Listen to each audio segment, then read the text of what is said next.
अवधूत चिंतन श्री गुरुदेव दत्त. भक्तांनो, आजची कथा आहे देवी कात्यायनीची. दिवस 6वा. कात्यायनी जगदंबे, जय भवानी भक्तरक्षिणी अंबे, तूच महिषासुरमर्दिनी. भक्तांनो, आज मी तुम्हाला जी कथा सांगणार आहे ती फक्त एक पुराण कथा नाही. ही कथा आहे की जी तुम्ही शांतपणे मन लावून शेवटपर्यंत ऐकली तर ती तुमच्या आयुष्यात शांती आणेल, दुःख दूर करेल, सुख समृद्धी, पैसा आणि समाधान देईल. या कथेचं प्रत्येक वाक्य तुमच्या आयुष्याला एक नवीन अर्थ देईल, तुमच्या मनाला सुंदर विचारांनी भरून टाकेन आणि तुमचं आयुष्य सुखकर करून जाईल. जगात आपण सगळे धावपळीत, काळजीत, अस्वस्थतेत जगतो आहे, पण या कथेतून तुम्हाला मिळणारी ऊर्जा, श्रद्धा आणि तुमचं आयुष्य अधिक सुंदर करेल. म्हणूनच मी तुम्हाला विनंती करत आहे की ही कथा शेवटपर्यंत मन लावून ऐका, कारण यानंतर तुमच्या मनाला केवळ शांतता नाही तर आयुष्यात प्रगती, पैसा, समाधान आणि एक दिव्य आनंद मिळेल. म्हणून भक्तांनो, क्षणभरी खंड न पाडता पूर्ण मनाने व अखंड श्रद्धेने ही कथा ऐका. भक्तांनो, मातांना प्रसन्न करण्यासाठी कमेंटमध्ये लिहा, जय देवी, जय महाशक्ती, जय कात्यायनी माता. आजची कथा तुमच्या मनाला स्पर्श करत असेल तर कमेंटमध्ये कमेंट करा आणि व्हिडिओ लाईक, शेअर आणि सबस्क्राईब करा आणि आमच्या भक्तिमय कुटुंबाचे सदस्य व्हा आणि ही कथा इतरांपर्यंत जास्तीत जास्त पोहोचवा. प्रिय प्रेक्षकांनो, माता राणीचा आशीर्वाद तुम्हा सर्वांवरती राहो. माता राणी आपल्या सर्वांना योग्य दिशा दाखव, हीच मी त्यांच्या चरणी प्रार्थना करते. आणि चला तर मग सुरुवात करूया त्या अद्भुत प्रवासाची. कथा देवी कात्यायनीची महाकथा. श्री स्वामी समर्थ. जय माता कात्यायनी. नमस्कार भक्तांनो. कथा सुरू होते फार प्राचीन काळापासून. त्या काळी ऋषी कात्य हे प्रसिद्ध होते. यांचा आश्रम हिमालयाच्या पायथ्याशी निसर्गाच्या कुशीत वसलं होतं. त्याच्या आश्रमाभोवती हिरवीगार झाडं, वाहणाऱ्या स्वच्छ नद्या, पक्ष्यांचे मधुर किलबिलाट आणि सगळीकडे शांतता आणि तपश्चर्येचा सुगंध होता. ऋषी कात्य दिवसरात्र एकाच गोष्टीत तल्लीन होते, ते म्हणजे देवीची उपासना.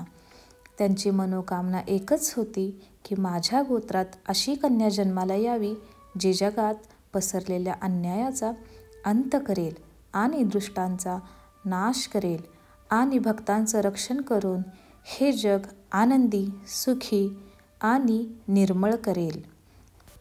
त्याच दरम्यान दुसऱ्या बाजूला जगात पापाचं साम्राज्य वाढत होतं. महिषासूर नावाचा असुर सतत तप करून ब्रह्मदेवाला प्रसन्न करण्याचा प्रयत्न करत होता. अखेरीस त्यांनी ब्रह्मदेवाला प्रसन्न करून वरदान मिळवलं. देव, दानव किंवा मनुष्य कोणाच्याही हातून त्याला मृत्यू येऊ नये. ब्रह्मदेवाने होकार दिला, पण असुराला वाटलं नाही की एखाद्या स्त्रीकडून त्याचा वध होईल.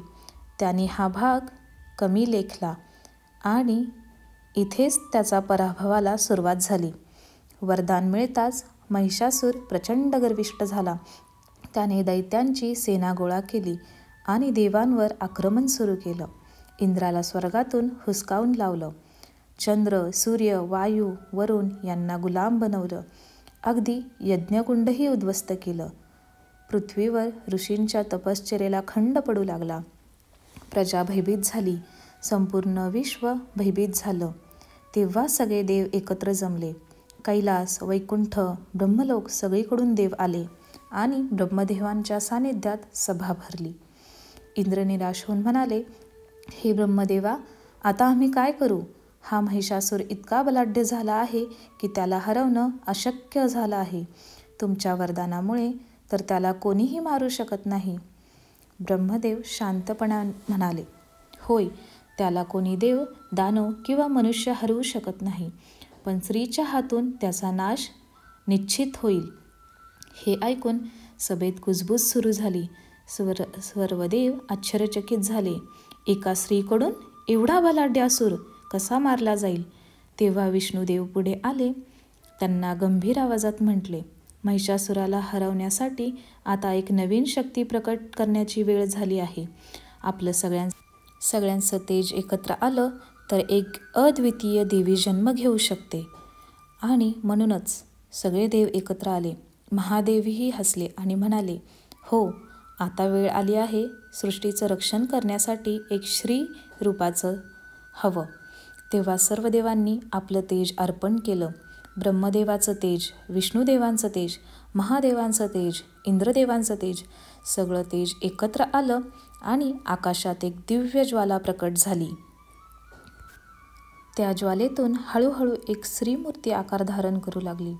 तिचा चेहरा चंद्रासारखा तेजस्वी होता, पण डोळ्यात सूर्याची ज्वाला प्रखरत होती. 18 हातात शस्त्रास्त्र, शरीरावर सुवर्णकांती आणि सिंह तिची सवारी बनली होती. देव थक्क झाले. त्यांनी एकमताने उद्गार काढले, हीच आहे आपली तारणहर्ता, हीच आहे महिषासुराचा नाश करणारी माता. देवी पुढे सरसावल्या आणि त्या ऋषी कात्य यांच्या आश्रमात प्रकट झाल्या. कारण हे त्या ऋषी कात्यांचंच फळ होतं तपश्चर्येचं. कारण त्यांच्या तपश्चर्येने देवी प्रकट व्हावी ही त्यांची इच्छा होती, जी सर्व दुष्टांचा नाश करेल आणि त्यांचा संहार करेल. आणि हाच तप पूर्ण होऊन ऋषी कात्यांच्या आश्रमात देवी प्रकट झाल्या. म्हणूनच त्या ओळखल्या गेल्या कात्यायनी देवी या नावाने. ऋषी कात्यांनी देवीला नमन केले आणि त्यांचं पुढच्या कारकिर्दीसाठी आणि युद्धासाठी त्यांना शुभेच्छा देऊन ते तिथून निघून गेले. आता सुरू झाला युद्धाचा प्रसंग. महिषासूर आपल्या सेनेसह गर्जना करत रणांगणात उतरला. त्याची सेना लाखोंमध्ये होती. ढोल नगारे वाजत होते. दैत्यांची गर्जना आकाश फाडत होती. दुसऱ्या बाजूला सिंहावर आरूढ देवी कात्यायनी उभी होती. त्यांच्या हातात त्रिशूल, तलवार, गदा, धनुष्य, शंखचक्र अशा असंख्य अस्त्रांचं तेज होतं. युद्ध सुरू झालं. देवीच्या बाणांनी शत्रूचे तुकडे पडू लागले. गदेने तिने राक्षसांना चिरडलं. चक्रानं अनेक दानवांचा नाश केला. महिषासुरानं बैलाचं रूप घेतलं आणि देवीकडे धावत आला. रणभूमी हादरली, जमीन थरथरली, पण देवी स्थिर राहिल्या. त्याने त्रिशूल उगारला आणि महिषासुरावर प्रहार करायला सुरुवात केली. महिषासूर अनेक रूपात बदलत राहिला. कधी माणूस, कधी हत्ती, कधी पुन्हा बैल, पण देवी आई प्रत्यक्ष रूपात त्याला हरवत राहिल्या. शेवटी जेव्हा महिषासूर पुन्हा बैलाच्या रूपात पुढे आला, तेव्हा देवीने एकदम भयानक रूप धारण केले. देवी कात्यायनीने तलवार उगारली आणि एका घावात त्याचे मस्तक छाटलं. महिषासूर जमिनीवर कोसळला. रणभूमीत शांतता पसरली. आकाशातून फुलांचा वर्षाव सुरू झाला. देव आनंदाने ओरडू लागले, नाचू लागले. जय देवी, जय कात्यायनी, जय महिषासुरमर्दिनी. देवांनी देवीची स्तुती सुरू केली. त्या दिवशीपासून देवी कात्यायनीला जय महिषासुरमर्दिनी असंही संबोधलं जातं. ऋषी कात्य नतमस्तक झाले, कारण त्यांची प्रार्थना फळास आली होती. प्रजा सुखावली. सगळीकडे आनंद आनंद पसरला. आता प्रजा भयमुक्त होऊन जगू लागली. आणि त्या दिवसापासून देवी कात्यायनी नवरात्रीतल्या 6व्या दिवशी पूजली जाऊ लागली. कात्यायनी देवी ही देवी शौर्य, धैर्य आणि साहसाची मूर्ती आहे. विवाहित जीवनातील अडचणी दूर करण्यासाठी आणि अविवाहित मुलींना उत्तम पती मिळावा म्हणून तिची विशेष पूजा केली जाते. तिचं पूजन केल्यानंतर मनशांती, आरोग्य आणि जीवनातील अडथळे दूर होतात. भारतामध्ये या देवीची मंदिरं बऱ्याच ठिकाणी पाहायला मिळतील. कर्नाटकात कारवार जिल्ह्यात समुद्रकिनारीजवळ आकर्षक मंदिर आहे कात्यायनी देवीचं. देवीची मूर्ती, परिसर आणि सेवा सुविधा खूप उत्तम प्रकारे आहेत. त्याचप्रमाणे बिहार राज्यात दिघरी गावाच्या जवळ कोशी नदीकिनारी कात्यायनी देवीचं मंदिर आहे. आस्थान म्हणून हे प्रसिद्ध आहे. इथे सोमवारी शुक्रवारी भक्तांची मोठ्या संख्येने गर्दी होते.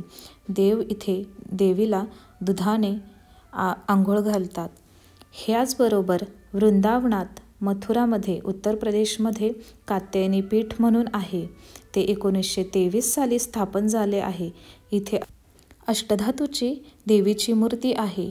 ती अतिशय विलक्षण आहे. तिला बघण्यासाठी भक्तांची इथे नेहमीच गर्दी असते. दुसरं मंदिर आहे छतरपूर येथे, जे दिल्लीमध्ये येतं आणि तिथेही वास्तुकलेच्या दृष्टीने असं सुंदर असं मंदिर देवीचं आहे. आपल्या महाराष्ट्रात कोल्हापूरमध्येही कात्यायनी देवीचं सुंदर मंदिर आहे. ऐतिहासिक आणि सौंदर्यपूर्ण असं म्हणून ते ओळखलं जातं. अशा प्रकारे कात्यायनी देवीची सुंदर कथा आपण ऐकली. आवडली असल्यास लाईक, शेअर, सबस्क्राईब नक्की करा आणि देवी मातेचा आशीर्वाद भेटण्यासाठी कमेंटमध्ये जय माते कात्यायनी असं नक्की लिहा.